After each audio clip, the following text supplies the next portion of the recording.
Hey guys, welcome back to my channel. Thank you very much for liking, sharing, subscribing, and commenting and being a part of the community. I appreciate you all. I want to say congrats to all the students who left the exam feeling tremendously confident about how they performed due to the amount of work that we put into these questions and preparation towards the exam. So congrats again, guys. The persons who were not so confident, don't worry yourself. I trust you did your best. Hence, you get a good grade. For persons who didn't prepare enough, I'm gonna be having um frequent uploads for you all to just come in and learn more if you think you have to do the exam again next year. So let's go, guys. So these questions were done on my channel before. I am gonna go over them because some of these quality questions came on the exams and persons were concerned if they got it correct or not. However, you all know I'm a teacher of CXC, so I had a chance to glimpse through the paper while the students were working. We didn't take any pictures, we didn't do anything illegal, we just glanced through the paper. And however, I saw this question and I want to talk about it somewhere. So the first one comes to us from sets, guys. It says universal sets represent the students who play games. It should be games. And A, play arcade. And B, represent students who does bowling. So they gave us the Venn diagram here.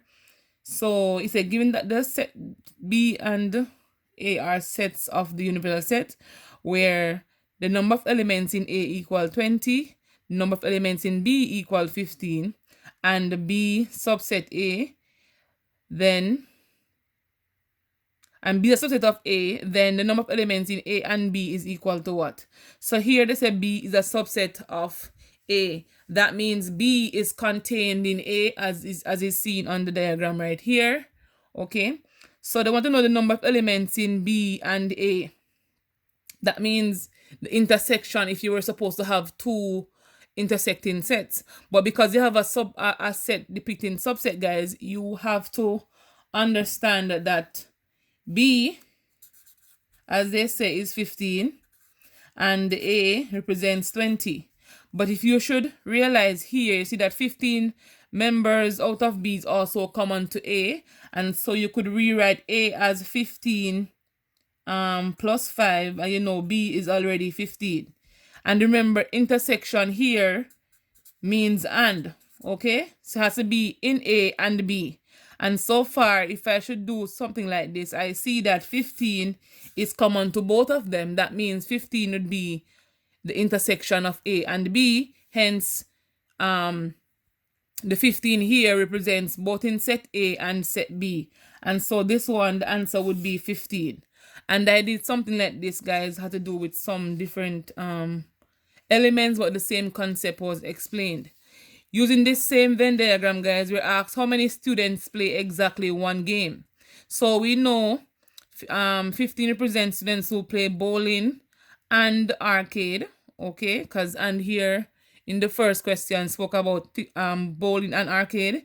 So students who play only one game would represent the persons who play arcade only. How do I know that? Because this B represents students who play both games. So bowling, but bowling is up. Persons who play arcade also plays bowling, that amounts to 15. So with that said, only one game would be this region here, and it's just like saying A only. So it's only that region.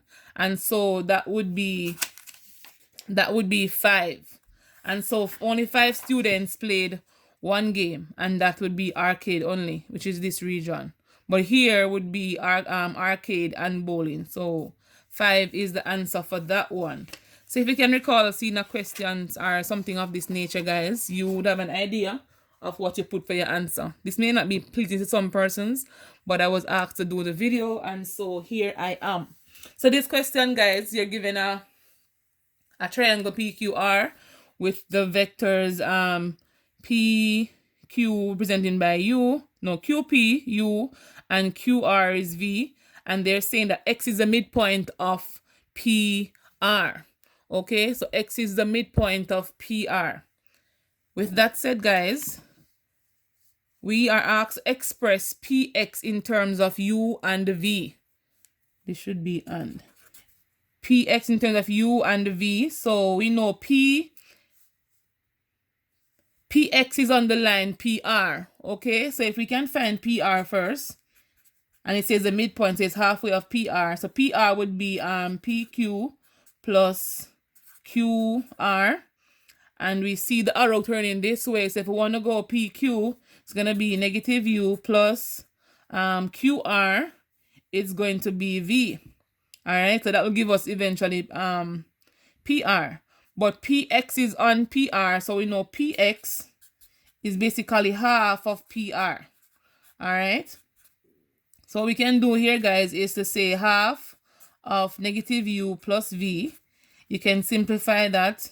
If you're not seeing this on the side here, guys, you can basically expand the bracket or just multiply, not expand the bracket, multiply across. We can say negative u plus v is 1 times all of that, all over 2 is our answer, and that's at D. And that's how we get the answer to be D. All right, so I also did something similar like this, guys, and you know, I gave you a lot of vector questions in the past, so you all know how that goes. So this question has to do with finding the area of the compound shape. So we have the height of the triangle here being 9, the rectangle here being 10 by 18. I know it's not drawn to scale, so please don't penalize me. All right, so the area of the compound figure would be the area of the triangle plus the area of the rectangle. Area of the triangle is basically half the base times the height.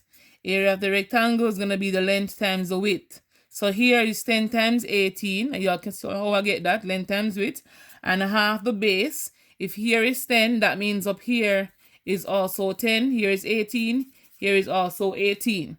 Okay, so it's half of 10 times 9, which is the height.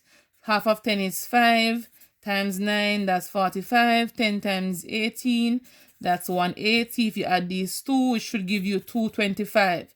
And you know it's going to be centimeter square because you're finding area. So the answer would be area of the triangle plus the area of the rectangle. I hope you all did something similar to this if you had seen it on the exam. And this question was given as well from a paper. I basically drew something different and tried to arrive at the same concept. So if the triangle, if the length of the minor arc AB is 8 centimeters, what is the length of the circumference of the triangle of this of the circle? Guys, my brain is running so fast right now. Please forgive me. So with this one, guys, we know this is basically a sector right here, but basically an arc. They want to find out the arc to be 8 centimeters. They want to know the circumference of the circle. So once you're given a sector like this, you're going to say the observed angle.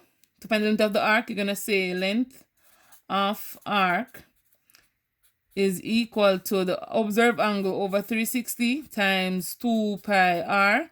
If you want to say pi d, you can also say that because pi d also represents the circumference, also 2 pi r.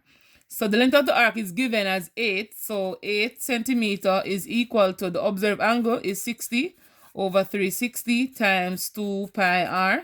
You don't trouble the 2 pi r because you were not given a radius and you were not told to use pi as anything.